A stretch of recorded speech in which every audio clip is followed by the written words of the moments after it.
पढ़ते हैं आज। कल मैंने आपको सब लोगों को सॉल्व करवाया था सैम्पल पेपर जो आईबीए वालों ने शेयर किया हुआ है सारी आवाम के साथ कि इस टाइप का पेपर आप लोगों के पास आएगा।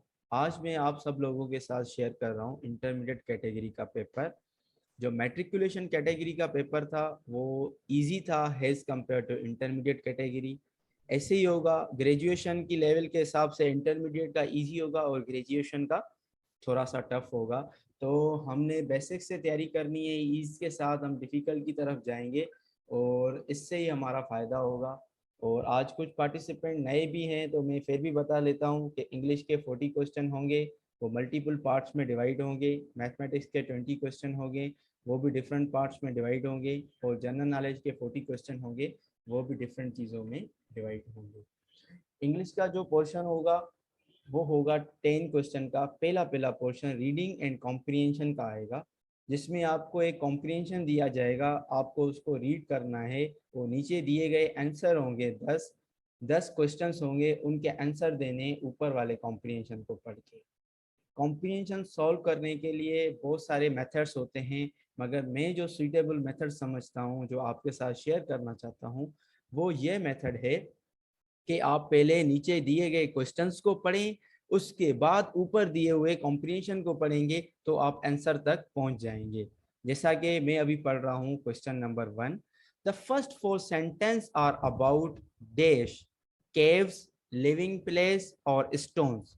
अभी फर्स्ट 4 सेंटेंस मतलब हमें एक पैरा मिल गया, हमें एक नटशेल मिल गया, एक लिमिट मिल गई कि हमें पहले 4 सेंटेंस पढ़ने हैं, उसके आगे हमें कुछ भी नहीं पढ़ना। तो आइए हम पढ़ते हैं। In golden days people used to live in caves.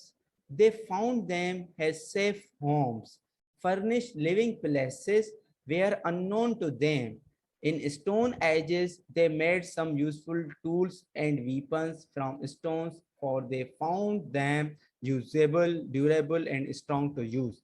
It means ऊपर का पैरा हमने पढ़ा, इसमें आप देख रहे होंगे उनका लिविंग लाइफ हम बता रहे हैं कि वो खाइयों में रहते थे और उनके जो होम्स होते थे वो बहुत बड़े सेफ होते थे। फर्निश प्लेसेस इतनी खास नहीं होती थी। स्टोन एजेस के ज़माने में वो टूल्स जो बनाते थे वो वीपन से बना, पत्थर से बनाते थे। जो वीपन्स होते थे उनके वो पत्थर से बनाते थे और उनको खुद के लिए वो बहुत इस्तेमाल शुदा समझते थे। तो इट मीन्स तो इसमें हमें बता रहा है पहले 4 सेंटेंस में उनके लिविंग का स्टैंडर्ड मीन लिविंग प्लेसेस के बारे में बता रहा है। The first 4 sentences are about living places. ये हमें कैसे पता लगा? पहले हमने क्वेश्चन पढ़ा, उसके बाद ऊपर कॉम्प्रिहेंशन को पढ़ा, तो हमें अंदाजा लग गया कि ये किस बारे में हमें बता रहा था। इसमें ही सेकंड क्वेश्चन है people mentioned in the paragraph dash. अब लास्ट सेंटेंस में बता रहे पीपल किस पैराग्राफ के बारे में मेंशन कर रहा है। वर मिलिटेंट के बारे में, वर वॉरियर के बारे में, were good at a battle strategy के बारे में वो हमें मेंशन कर रहे हैं। तो हम सारे पैराग्राफ पढ़ रहे हैं। लास्ट वाले ड्यूरेबल टू यूज तक हम पढ़ चुके हैं। They know that heavy stones could be best used in battles to attack enemy forces and harass their horses, camels and elephants.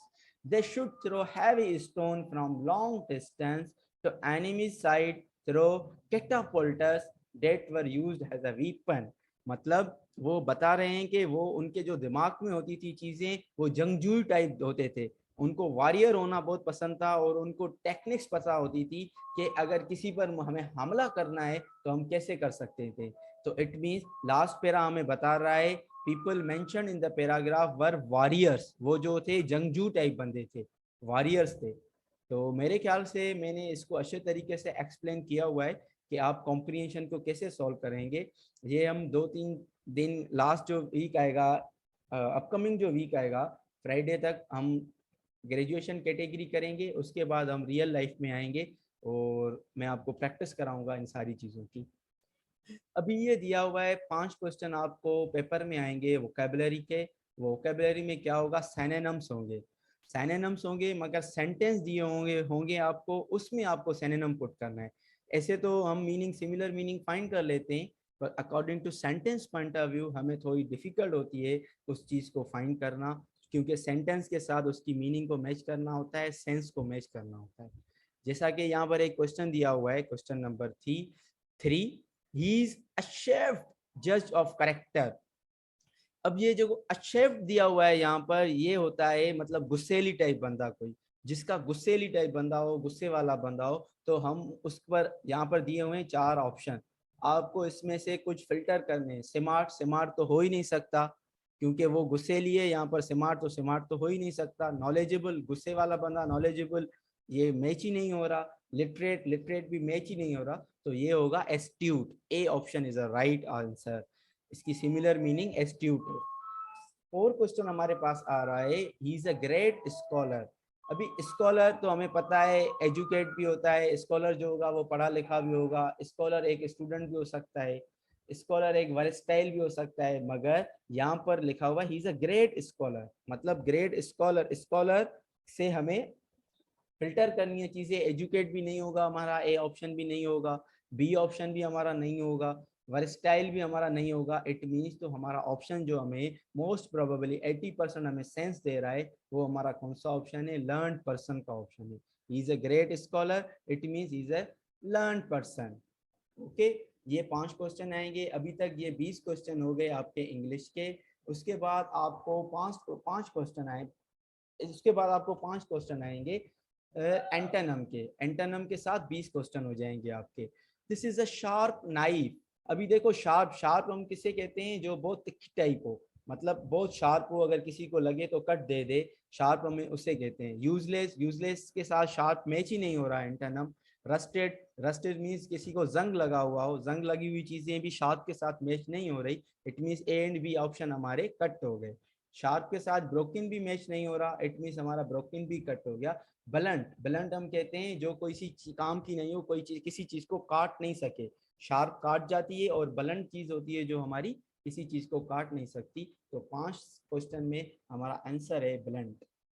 उसके बाद क्वेश्चन नंबर 6 आ रहा है, in early days mechanised agriculture was unknown. In early days, early days later यहाँ पर कभी नहीं लगेगा, न्यू नहीं लगेगा।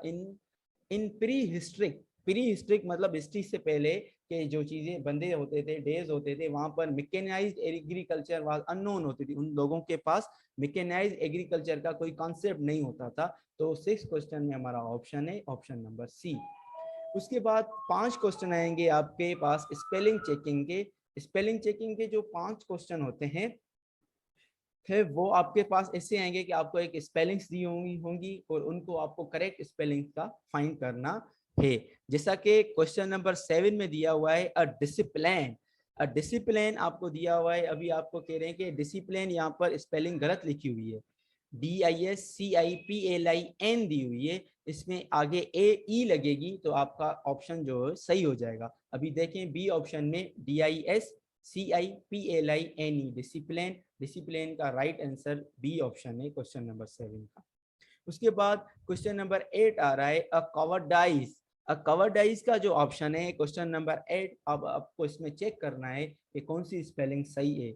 ये हम इनको तोड़ तोड़ के अगर पढ़ेंगे तो हमें अंदाजा हो जाएगा कौन सी चीज सही लग रही है। जैसा कि कवर्डाइज बी ऑप्शन है। उसके बाद सी ऑप्शन है कवर्डाइज, कोअरडाइज। कवर्डाइज जो है वो हमारा राइट आंसर होता है, C is right option in it. उसके बाद हम आते हैं एरर डिटेक्शन पर। जैसा कि मैंने कल भी आपको एरर डिटेक्शन पर एक क्वेश्चन दे दिया था, आज मैं आपको क्वेश्चन नंबर 9 दे रहा हूं जो आपने खुद करना है। इसका स्क्रीनशॉट निकाल लें, उसके बाद ग्रुप में भेजिएगा, मैं आपको इसका सही जवाब दे दूंगा। क्वेश्चन नंबर 10 है, I find the bag that I had lost yesterday. I find the bag, I find the bag present simple tense है। यहाँ पर परफेक्ट आ रहा है तो प्रेजेंट सिंपल के साथ कभी भी परफेक्ट नहीं लगता। आई लॉस्ट द यस्टरडे हो जाएगा। हेड की जगह पर क्या है? हमारी करेक्शन डे। ठीक है। उसके बाद हम आते हैं नीचे, यूज ऑफ प्रीपोजिशन। प्रीपोजिशन का यूज कैसे किया जाता है? 5 क्वेश्चन आपका आपके उसमें भी आएंगे। प्रीपोजिशन भी आपका यूजेज आप तभी सीख सकते हैं सब लोग जब आप ज्यादा से ज्यादा प्रैक्टिस करेंगे। प्रीपोजिशन प्रैक्टिस के साथ ही आते हैं, ऐसे नहीं आते। आप कितनी भी ग्रामर पढ़ लें मगर आपके पास प्रैक्टिस नहीं है, वर्ड के साथ प्रीपोजिशन पुट करने का पता नहीं है, तो आप ये क्वेश्चन सही नहीं कर सकते। इसके लिए आपको प्रैक्टिस की जरूरत होती है। Use of the preposition, he is a man dash word with word, he is a man with word, ये देखो सेंस नहीं मिल रहा, he is man for word, sense नहीं मिल रहा, he is a man to word, sense नहीं मिल रहा हमारा, he is a man of word, ये लफ्जों का आदमी है, मैन ऑफ वर्ड, तो इट मीन्स हमारा ऑफ जो है यहाँ पर सही लग रहा है हमें और हमें सेंस दे रहा है, इसलिए हम क्वेश्चन नंबर 11 में ए ऑप्शन ठीक करते हैं। उसके बाद क्वेश्चन नंबर 12 आ रहा है प्रीपोजिशन का, the Quaide Azam work hard dash his homeland, Quaide Azam काम कर रहा है अपनी होमलैंड के लिए, किसके लिए, होमलैंड के लिए, in homeland, with homeland, for homeland, about homeland, Quaide Azam work hard for his homeland, Quaide Azam काम कर रहा है बहुत ज्यादा सख्त अपनी सरजमीन के लिए, तो इसके साथ 4 लगेगा एंड 12 ऑप्शन का हमारा सी करेक्ट है। उसके बाद हमें आ जाती है सेंटेंस के स्ट्रक्चर आ जाते हैं, द सन एट राइजिंग, जब परफेक्ट लगा हो कहीं पर तो उसके बाद हम सिंपल लगाते हैं, पास्ट सिंपल लगाते हैं, तो यहाँ पर पास्ट सिंपल में आप देखें कौन कौन से आ रहे हैं, हेड लेफ्ट ये भी नहीं आ रहा, हेड स्टार्टेड ये भी नहीं आ रहा, अराइव्ड देयर लग ही नहीं रहा, सन के साथ हम सेट ऑफ लगाते हैं हमेशा, the sun at rising before we set off, यहाँ पर परफेक्ट लगा हुआ है, इसके बाद हम क्या करेंगे पास्ट सिंपल को यहाँ पर लगाएंगे, वी सेट ऑफ कर देंगे। क्वेश्चन नंबर 13 में option number B is right option.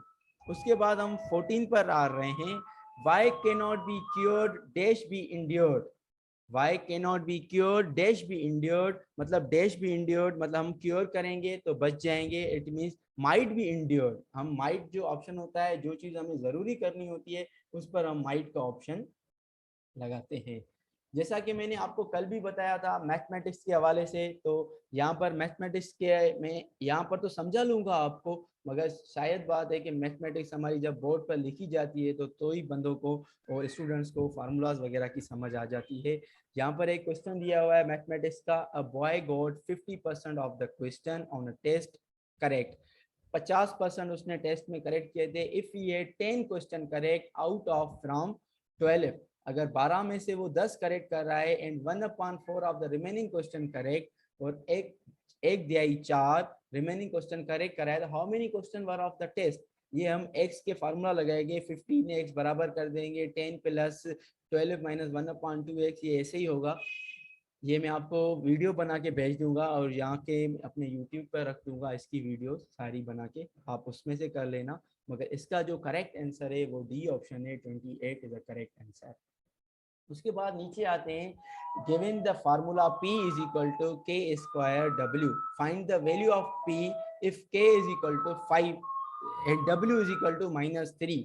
अब K की जगह पर हम 5 पुट करेंगे, जब हम 5 का स्क्वायर करते हैं तो हमें जवाब आ जाता है 25, और उसके साथ मल्टीप्लाई बाय -3 कर देंगे तो हमें जवाब आ जाएगा -75। तो 16 ऑप्शन में हमारा सही कौन सा है, A option is the right answer. उसके बाद नीचे what is the solution set of equation X square minus 3x minus 10 is equal to 0, ये हमें अल्जेब्रिक इक्वेशन दी हुई है, इसको मिडिल टर्म को हमने तोड़ना है, ये भी मैं आपको वीडियो बना के सारी भेज दूंगा, तीनों पेपर में सॉल्व कराऊंगा पहले आपको, उसकी मैथमेटिक्स के सारे तीनों के क्वेश्चन कंबाइन करके एक वीडियो बना के भेज दूंगा, जिससे आपकी बेटर अंडरस्टैंडिंग हो जाएगी इंशाल्लाह ताला। तो 17 ऑप्शन जो हमारा है, 17 में हमारा ए इज अ राइट ऑप्शन है, इसको मैंने कैसे तोड़ा है मैं आपको अभी बता देता हूँ, एक्स स्क्वायर माइनस 5x मैंने रखा है, उससे प्लस 2x मैंने कर दिया है -10, x square minus 5x plus 2x minus 10, अब जब आप इनको सॉल्व करने लगेंगे तो आपका ए ऑप्शन राइट आ जाएगा, ए 5 - 2 जो है हमारा राइट आंसर है इसमें। उसके बाद हम आते हैं जनरल नॉलेज के पोर्शन पर। जनरल नॉलेज का पोर्शन भी हमारा 3 कैटेगरीज में डिस्ट्रीब्यूट है, 3 नहीं कह सकते हम, 4 कैटेगरीज में हमारा डिस्ट्रीब्यूट है। एक हमारा है current affair and world knowledge, दूसरा हमारा है एवरीडे साइंस का, तीसरा पोर्शन है हमारा इस्लामियात एंड पाकिस्तान स्टडीज का। तो करंट अफेयर में जैसे यहाँ पर दिया हुआ है, who is the current head of the Islamic emirates of the Afghanistan, number A Abdullah, number B Hibatullah Akhundzada, number C Hasan Hasan Akhund, number D Abdul Ghani. तो यहाँ पर बी ऑप्शन सही है, और इसको इस पोर्शन को कवर हमें कैसे करना है, जहांगीर वर्स्ट टाइम के नोट्स आते हैं हर माह, उनके आते हैं, वहाँ से आप अगर सारे 1 साल के पढ़ लेंगे प्रीवियस सारे, वो आपको इंटरनेट से मिल जाएंगे। अगर नहीं मिलते तो मैं आपके साथ शेयर करूंगा इंशाल्लाह ताला। करंट अफेयर का पोर्शन भी आपका ठीक सा हो जाएगा, या पाकिस्तान पाक एमसीक्यू से आप इसको सॉल्व करेंगे फिर भी आपका ठीक हो जाएगा। उसके बाद आते हैं हम एवरीडे साइंस पर। एवरीडे साइंस हमारा हमेशा इजी आती है, उन लोगों के लिए इजी होती है जिन लोगों ने इंजीनियरिंग एंट्रेंस की तैयारी की होती है या मेडिकल एंट्रेंस की तैयारी की होती है, उनके लिए एवरीडे साइंस बहुत इजी आती है। यहाँ पर एक क्वेश्चन दिया हुआ है, the process of separation of solute and solvent from mixture. एक मिक्सचर बना हुआ है, हमें उसे सॉल्यूट निकालना है और सॉल्वेंट निकालना है। सॉल्यूट जो गर रहा है और सॉल्वेंट जो उसे गिला रहा है, वो चीजें हमें निकालनी है, तो हम उसे क्या कहते हैं, डिस्टिलेशन कहते हैं। Option A is the right option. उसके बाद आ जाता है हमारा इस्लामियात। यहाँ पर इस्लामियात का भी एक क्वेश्चन दिया हुआ है, एक क्वेश्चन हमें पाकिस्तान स्टडीज से भी दिया हुआ है। इन पोर्शंस में हमें 5 क्वेश्चन आते हैं, 3 होंगे इस्लामियात के तो 2 पाकिस्तान स्टडीज के होंगे। अगर 3 पाकिस्तान स्टडीज के होंगे तो 2 इस्लामियात के होंगे। इनकी भी मैं आपको एक सीरीज भेजूंगा जो आप थोड़ी सी पढ़ लेंगे और इन पे भी इंशाल्लाह ताला आपकी कमांड हो जाएगी। अभी आते हैं क्वेश्चन नंबर 20 की तरफ। Two nation theory of India before independence of Pakistan was about. Two nation theory किस बुनियाद पर दी गई थी इंडिपेंडेंस ऑफ पाकिस्तान के लिए? मुस्लिम एंड ब्रिटिश के हवाले से दी गई थी, हिंदूज एंड मुस्लिम के हवाले से दी गई थी, हिंदूज एंड ब्रिटिश के हवाले से दी गई थी, ब्रिटिश और लो कास्ट हिंदूज के हवाले से दी गई थी। टू नेशन थ्योरी बाबा हिंदूज एंड मुस्लिम के हवाले से आई थी। इसलिए ही आई थी क्योंकि टू नेशन थ्योरी इसी बेस पर आई थी कि हिंदूज और मुसलमान की रहना करना, पढ़ना लिखना, उनकी इबादत गाहें दोनों मुख्तलिफ हैं और दोनों मुख्तलिफ सोच रखते हैं। इस वजह से इंडिपेंडेंस टू नेशन थ्योरी का एक कॉन्सेप्ट आया था। उसके बाद हम आते हैं dash added second Azan prayers called for Friday prayers. हम पहले जो ज़माना होता था हुजूर अकरम सल्लल्लाहु अलैहि वसल्लम के ज़माने में, तो एक अजान दी जाती थी जुमे के रोज़। अभी जो है आपने सुना होगा 2 अजानें दी जाती हैं। एक अजान दी जाती है जब हम आते हैं, एक अजान खुतबे के बाद दी जाती है। तो ये 2 अजान का जो कॉन्सेप्ट था, क्वेश्चन नंबर 21 को देखिएगा आप, उसमें ए इज राइट आंसर। अगर उस्मान गनी रज़ियल्लाहु तआला अन्हु 2 अजानों का कॉन्सेप्ट लेके आए थे। उसके बाद आपको 10 क्वेश्चन मैट्रिक कैटेगरी में इसमें कंप्यूटर के मिलेंगे। कल मैंने इंटरमीडिएट कैटेगरी में 10 क्वेश्चन आपको कंप्यूटर के मिलेंगे। कल मैंने कंप्यूटर के क्वेश्चन हल करने का भी सॉल्यूशन आप लोगों को बताया था। अगर जिन लोगों को नहीं पता तो ग्रुप में मैं आपके साथ शेयर करता हूँ। A shortcut key to justify the paragraph in MS Word is. Shortcut key कौन सी है जो पैराग्राफ को जस्टिफाई करती है एमएस वर्ड में? तो वो शॉर्टकट की है Ctrl+J, D is right answer. ये था हमारा इंटरमीडिएट कैटेगरी का पोर्शन।